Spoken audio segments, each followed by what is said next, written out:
Hello friends, स्वागत है आप सभी का आपके अपने यूट्यूब चैनल लर्निंग नीट पे। और जैसा कि आपको पता है कि डेली शाम की 5 बजे वाली जो आपकी क्लास होती है वो होती है एमपी टेट और सी टेट स्पेशल क्लास।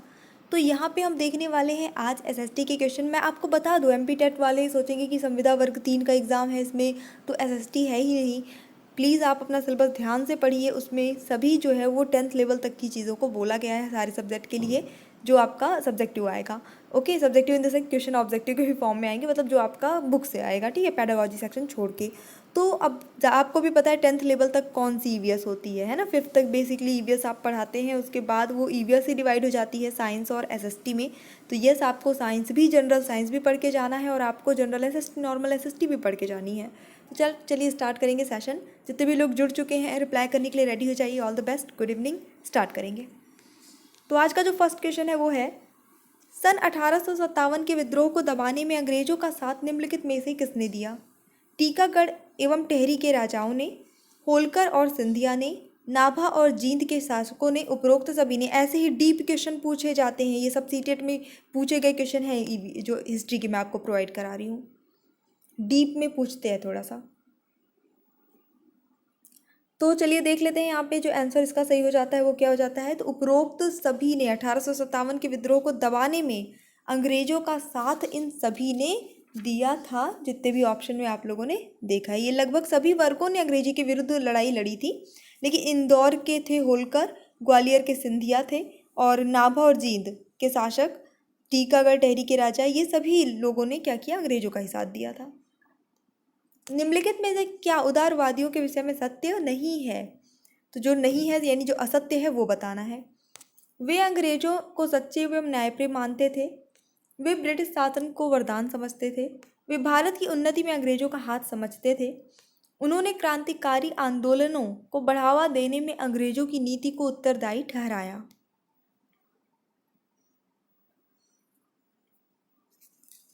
चलिए देखेंगे क्या सही होता है उत्तर इसके लिए। तो आपका ऑप्शन नंबर 4 यहाँ सही हो जाता है।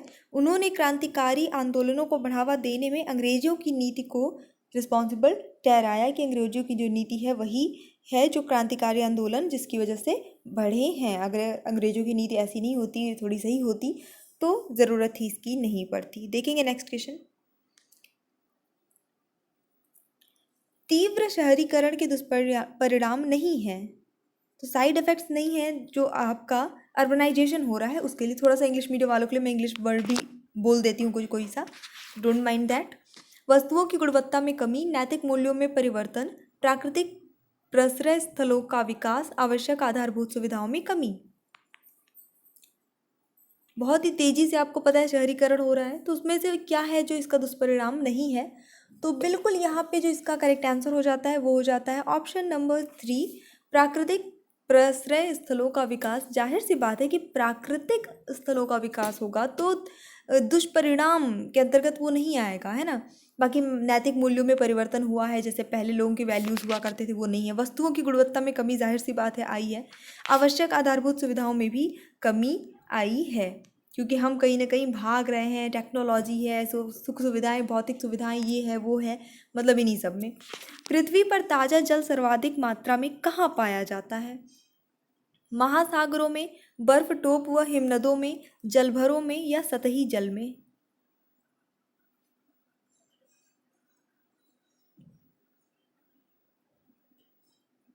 तो चलिए देख लेते हैं यहाँ पे जो करेक्ट आंसर होता है इस क्वेश्चन का वो होता है आपका ऑप्शन नंबर बी, बर्फ टोप और हिमनदों में सबसे ज़्यादा ताज़ा जल पाया जाता है।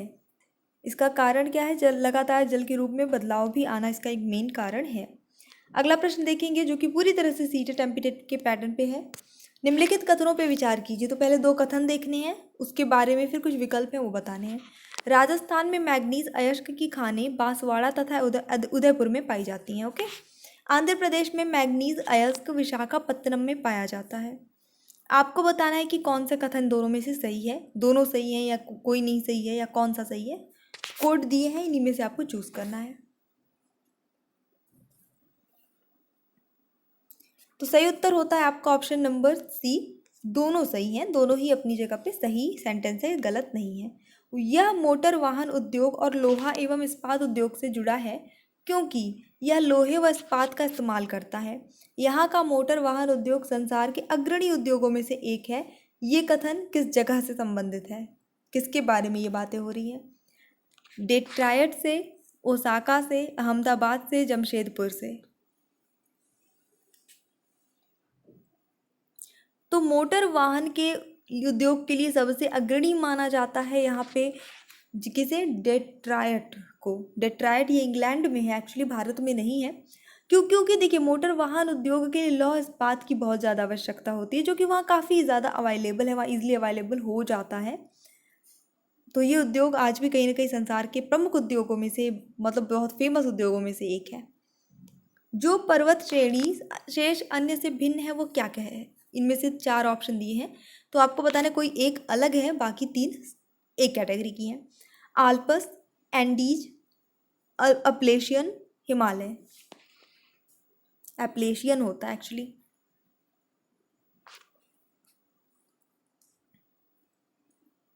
तो चलिए देख लेते हैं यहाँ पे जो करेक्ट आंसर होता है वो क्या हो जाता है। ऑप्शन नंबर यहाँ पे आपका सही हो जाएगा।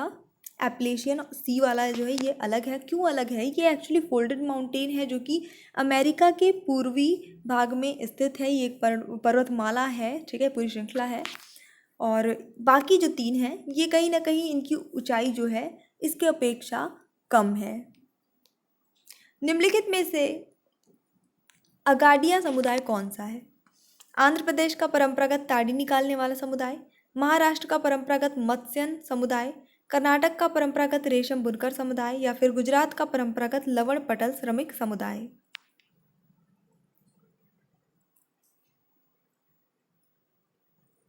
तो यहाँ पे जो सही आंसर होता है वो होता है आपका ऑप्शन नंबर डी, गुजरात का जो परंपरागत लवण पटल श्रमिक समुदाय अगाडिया समुदाय है। नर्मदा नदी के संबंध में कौन सा कथन असत्य है? आई थिंक जो लोग एमपीटेट के लिए प्रिपेयर कर रहे होंगे उनको बहुत अच्छे से ये पता होना चाहिए। इसका निकास अमरकंटक से होता है। इस नदी के तट पर महाकालेश्वर मंदिर है। यह मार्बल रॉक्स के समूह के बीच से बहती है। सरदार सरोवर बांध इसी नदी पर बनाया गया है। तो आपको बताना है जो असत्य है, यानी जो गलत है इसके बारे में। तो सही आंसर यहाँ पे हो जाता है आपका ऑप्शन नंबर बी, इस नदी के तट पर महाकालेश्वर मंदिर है। ये सेंटेंस जी जो है पूरी तरह से गलत है। महाकालेश्वर मंदिर उज्जैन में है, शिप्रा नदी के किनारे, नर्मदा के नहीं। देखेंगे नेक्स्ट क्वेश्चन। कौन सा देश भारत के साथ सबसे लंबी सीमा साझा करता है? बांग्लादेश, चीन, नेपाल, पाकिस्तान।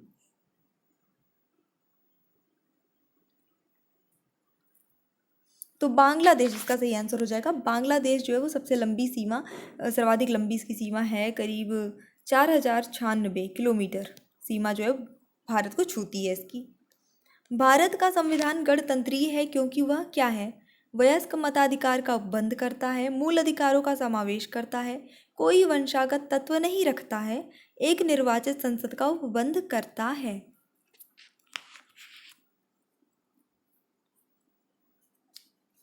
तो सही उत्तर होता है इस प्रश्न के लिए आपका ऑप्शन नंबर 4, एक निर्वाचित संसद का उपबंध करता है, इसलिए हमारे भारत का संविधान गणतंत्रीय है। भारत में रहने वाला ब्रिटिश नागरिक दावा नहीं कर सकता किस चीज़ का? फटाफट, अच्छा जितने भी लोग रिप्लाई दे रहे हैं, काफ़ी रिप्लाई आप लोग के सही भी आते हैं।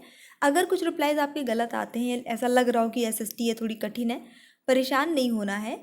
अपना बेसिक जो है आप पढ़ते रहिए, पॉइंट वाइज चीज़ें पढ़ते रहिए। प्रैक्टिस सेट मैं प्रोवाइड करा ही रही हूँ, और धीरे धीरे क्या है पढ़ते पढ़ते सही होने लगेगा। कोई भी स्टार्टिंग से ही ऐसा नहीं होता है कि हमने स्टार्ट किया और आज हमारा पूरा एकदम सब 100% सही गया। या तो फिर वैसे क्वेश्चन लेकर आए एकदम, जैसे अभी पेडागोजी वगैरह सॉल्व कराते हैं तो वो उसमें ज़्यादा सही होते हैं। क्यों? क्योंकि वही वही क्वेश्चन आप हम हमेशा से पढ़ते आ रहे हैं और आगे भी वही पढ़ेंगे, है ना।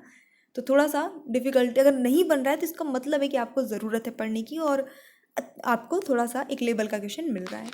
भारत में रहने वाला ब्रिटिश नागरिक दावा नहीं कर सकता, इसका सही उत्तर हो जाता है आपका ऑप्शन नंबर सी, व्यापार और व्यवसाय की स्वतंत्रता के अधिकार का दावा नहीं करेगा अगर कोई ब्रिटिश नागरिक भारत में रह रहा है तो।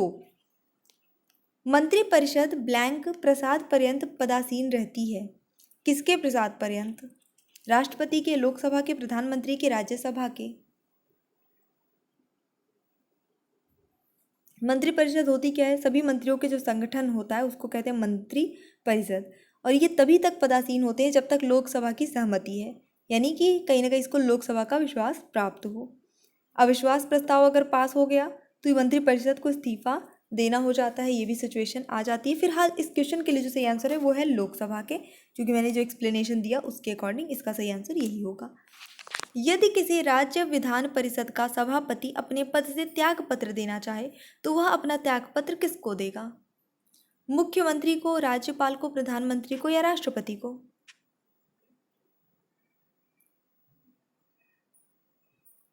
तो सही उत्तर होता है राज्यपाल को। कोई भी राज्य का विधान परिषद का सभापति अपना त्यागपत्र उसी राज्य के प्रमुख राज्यपाल को देगा। देखेंगे नेक्स्ट क्वेश्चन फटाफट से। वीडियो अच्छा लग रहा हो प्लीज़ लाइक ज़रूर करिएगा, आई मीन क्वेश्चन अच्छे लग रहे हो तो प्लीज़ लाइक करिएगा, और चैनल पे न्यू है तो सब्सक्राइब करिएगा। डेली शाम को 5 बजे ये क्लास होती है। पंचायती राज व्यवस्था की संरचना किस स्तर पर आधारित है? गांव, जिला एवं राज्य, गांव, तहसील एवं राज्य, गांव, प्रखंड और जिला, गांव, अंचल और राज्य। आपको पता है कि भारत की पंचायती राज व्यवस्था जो है त्रिस्तरीय है, 3 स्तर उसमें होते हैं। कौन कौन से? गांव होते हैं यानी कि ग्राम, प्रखंड होते हैं और उसके बाद फिर जिला होता है। तो ऑप्शन नंबर 3 जो है यहाँ पे सही हो जाता है। निम्नलिखित में से कौन सी भाषा 8वीं अनुसूची के अनुसार भारत में अनुसूचित भाषा नहीं है? भोजपुरी, नेपाली, कश्मीरी, डोगरी।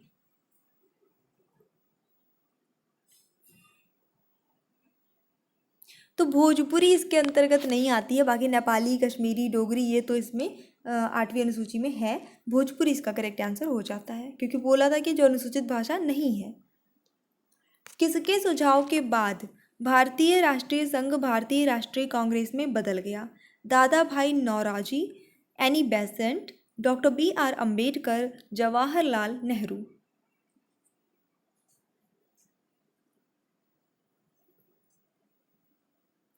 तो देखिए, भारतीय राष्ट्रीय संघ का जो पहला सत्र हुआ था उसी के दौरान पहले ही सत्र में दादा भाई नौरोजी ने नाम बदलने का सुझाव जो है दे दिया था, तो इनके सुझाव पर नाम बदलकर भारतीय राष्ट्रीय कांग्रेस रखा गया था। ऑप्शन नंबर 1 यहाँ पे सही हो जाता है। निम्नलिखित में से कौन इस तर्क का पालन करता है कि मनुष्य जानवरों के साथ एक लंबे समय तक जुड़ा हुआ था? RM wheeler, Charles Darwin, Albert Einstein, Robert Hooke. मेरे ख्याल से सभी ने चार्ल्स डार्विन की थ्योरी तो पढ़ी होगी, तो ऑप्शन नंबर 2 यहाँ पे सही हो जाता है। इनके अनुसार जानवरों से ही एक लंबे समय तक मनुष्य विकसित हुआ है, और उसने अपने प्रकाशनों से जो उनके आई मीन उन्होंने बुक्स वगैरह पब्लिश की, उसमें एक बहुत फेमस है on the origin of species, ठीक है, स्पीसीज, इसमें इसका बात का उल्लेख किया है। चार्ल्स डार्विन बहुत फेमस है। और रॉबर्ट हुक तो आई थिंक सबको पता होगा। अल्बर्ट आइंस्टीन को कौन नहीं जानता, तो इन सब के बारे में नहीं देखेंगे, आगे देखेंगे। भारत में मुद्रास्फीति मापी जाती है। 8th की साइंस पढ़े होंगे तो आप इन सबको जानते होंगे, ठीक है। 8th की साइंस में स्पेशली रॉबर्ट हुक को तो जानते ही जानते होंगे। खैर देखिए, भारत में मुद्रास्फीति मापी जाती है किससे? ऑप्शन नंबर यहाँ पे आपका जो सही होता है वो है एक्चुअली थोक जो है, थोक तरीके से मापा जाता है, तो थोक मूल्य सूचकांक द्वारा ही मापी जाती है। ये इसका करेक्ट आंसर हो जाता है। जितने भी लोगों ने 1 गेस किया है बिल्कुल सही है। देखेंगे next question. I mean next question नहीं है, 20 क्वेश्चन हो चुके हैं बहुत ही कम समय में। छोटी सी क्लास थी, मुझे पूरी उम्मीद है आपको पसंद आई होगी। पसंद आई है तो लाइक करिए, शेयर करिए। चैनल पे न्यू है तो सब्सक्राइब करके जाइएगा, आपके सब्सक्रिप्शन से काफ़ी मोटिवेशन मिलता है। So thanks for watching, keep studying and bye bye.